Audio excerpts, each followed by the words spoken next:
Can you all hear me? Yes. Yes. Put it off a little higher. All right. Well, first off, happy St. Patty's Day. It's great to be here. So my name is Eric Shao. I am the co-founder of VerbalCare.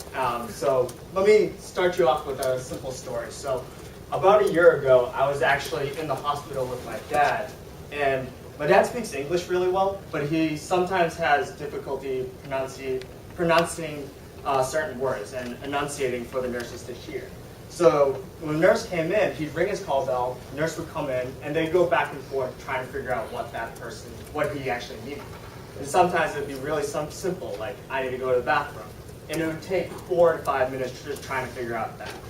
So this isn't a problem that just affects people who are foreign speakers or who have communication limitations. This is a problem that actually spreads throughout the whole healthcare institution. And poor communication leads to adverse events, bad inefficiencies with sort of the nurses coming in and actually helping someone like my father get the help that he deserves. But worse, it also doesn't give patients any choice in their care. And this leads to really poor satisfaction for these patients. So what we've developed is we've created this mobile platform that uses iPads and an iPhone in order to communicate directly what the patient needs to their nurses. So let me show you how it works.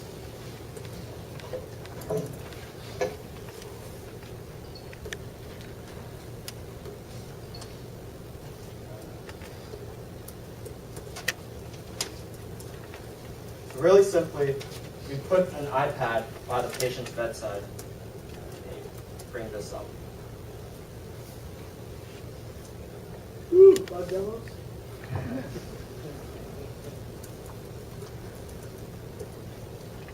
So we have this iPad by the patient's bedside so that they can select on different things that they need. So say they want something to eat. They click on food. I don't know if you heard that. That's actually my co-founder Nick's voice right there. And then you request that you need ice chips. So this actually gets sent directly to a nurse's iPhone, which I'll show you right here.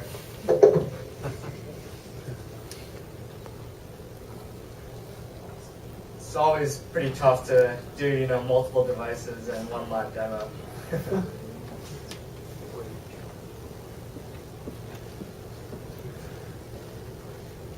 Coming up a little bit small, but the nurses receive it right on their iPhone. See, you have the I want ice chips on the top with room 104. You select it, and then you can actually acknowledge that you've received this request so that all other nurses on the floor also can see that, someone's actually taking care of this patient. So then you acknowledge the request, and then they disappear. And then they drop into our care portal, which is this online software that's at the nursing station, and it's split up in these different categories for rooms. So you have the pending request, you have the acknowledged ones, and then you have the completed rooms, the rooms that are currently idle. So with this software, this is really at the core of our product, because you can go through and see all the different things happening on a institutional level. So you can see what requests are being sent, which rooms are currently, awaiting responses from nurses, and which ones are idle. And you know exactly what the patient needs before a nurse even arrives at the room. So going through this really quickly, we also have this communication builder where you can customize the look and feel of what the patient sees on their iPad. So say a particular button doesn't really make sense to them, or you want to create a vegan menu for people that are vegans, you can actually go ahead and choose different requests for this patient. So you have the solution builder right here. And then lastly, you have analytics on all the different engagements that patients are sending back and forth. So you have the number of requests that are being sent, how nurses are responding to the different requests. So then you really actually are tracking what how the point of care experience is for that particular patient. I think I'm all out of time, but I'm happy to answer any questions.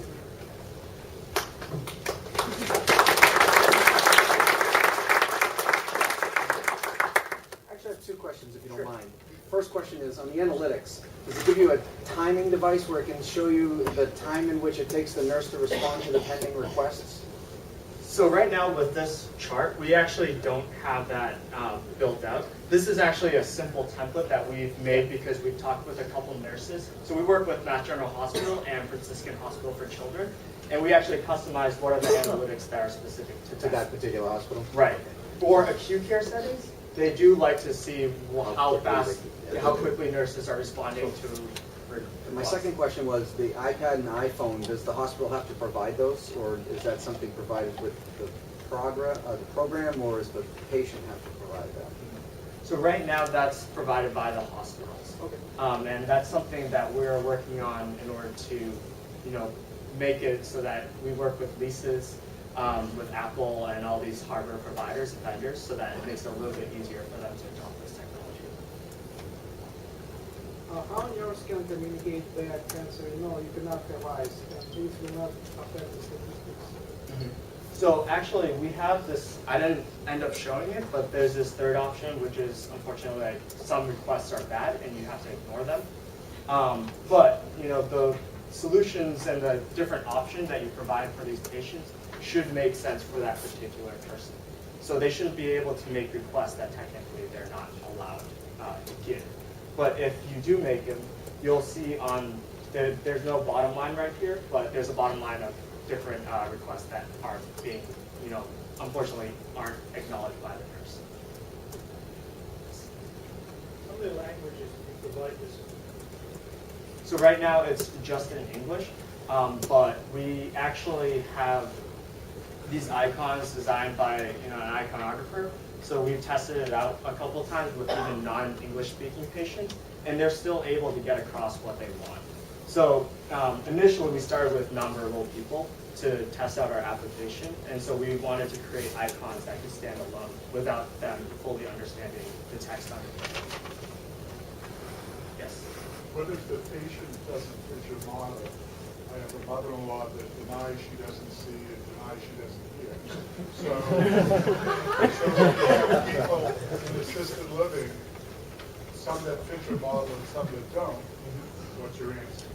So actually, we've been working a lot with relatively elderly patients, and that's where we sort of started with. Of course, if they're, have some sort of dementia or they, have difficulty using iPads, that's when we don't really cover those sort of patients. But again, the patients with dementia don't actually, they don't even use the current call bell next to their bed right now. They actually have it draped. But that's sort of where we go with patients that have a lot of difficulty using a system like this. So they would have difficulty using what's even still there. But we're not fully replacing that call bell. We're just there to augment the capabilities of it. Yes. What's been the patient response and what's been the hospital response? So the patients have really appreciated something like this. There seems to be a move because they are not only being able to communicate better with their nurses, it also has this small psychological effect of having the ability to have a say in their care. So from the patient's end, it's been very positive.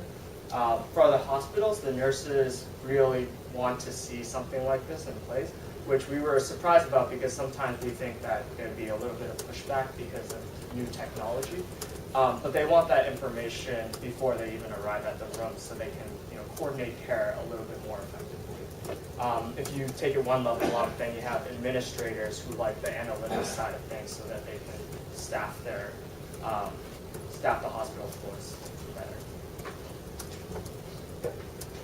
Just FYI, your icons don't match the words on the screen. Oh, okay. They're off by one, everyone. Okay.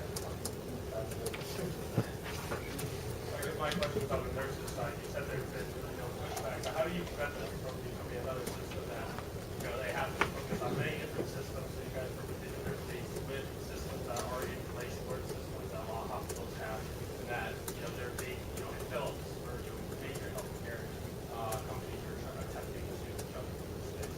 Right. How do you do that? Unfortunately, there's a lot of with healthcare IT, it's completely splintered. So there's one system to do this, there's another system to do that. With nurses, what we've actually found as a pretty good process to go in is that we talk to the CNOs initially, and then we also loop in the CIOs, because the nurses are so used to getting technology pushed onto them, being like, you have to use this EMR system, you have to use this and that. They actually appreciate the fact that this is built specifically for them. We do want to do integration, but right now it's a matter of bandwidth, and it's just, we're relatively small. So once we get a couple more of these pilots going, that's when we can talk to a bigger EMR vendor and hopefully work something out with them so that we can more easily integrate it, so that there's this one system that can carry throughout. But right now, it's realistically, we just have to focus and work on these pilots. All right, thank you. Thanks.